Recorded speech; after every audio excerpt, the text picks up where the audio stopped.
चार लोग भी नहीं जानते। सड़क इतनी कच्ची कि 4 कदम चलना भी मुश्किल हो। परिवार की हालत कुछ ऐसी कि साला खुदकुशी करने का मन करे। कमाने वाला एक पिता और उस छोटी सी कमाई पर पलने वाली 3 औलादें और माँ। रात ढल रही थी। पूरा गांव एकदम गर्मी से परेशान, इस करवट से उस करवट, बस करवटें बदलकर अपनी नींद पूरी कर रहा था। लाइट्स तो छोड़ो, एक मोमबत्ती का होना भी मुश्किल था। लेकिन तभी उसी गांव के एक झोंपड़े के मकान में एक छोटी सी लालटेन जल रही थी, जिससे कुछ 3 मीटर दूर एक जवान लड़का पसीने से भीगा हुआ अपनी किताबों को रटे जा रहा था। वो पसीने से पूरा भीग चुका था। ऐसा लग रहा था उसने पसीने से नहा लिया हो। लेकिन फिर भी उसको देखकर जरा सा भी ऐसा नहीं लग रहा था कि उसको गर्मी लग रही है या अंधेरा और पसीना उसे परेशान कर रहा है।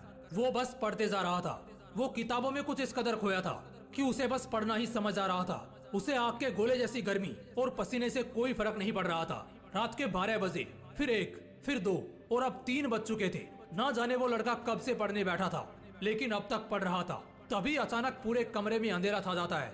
एकदम से गुफ अंधेरा पूरे कमरे को अपनी चपेट में ले लेता है। दरअसल वो लालटेन अब बुझ चुकी थी। उस लड़के के मन में क्या चल रहा होगा उस वक्त, क्या आप बता सकते हो? उस वक्त उस लड़के के जुबान से जो बात निकली ना, कसम से मजा आ जाएगा। वो लड़का बोला, उफ यार, काश थोड़ा और पढ़ लेता। अब बताओ, क्या तुम में से कोई इतना पागल है पढ़ने को? उस लड़के को सब उस गांव में पागल कहते थे। गांव वालों से पता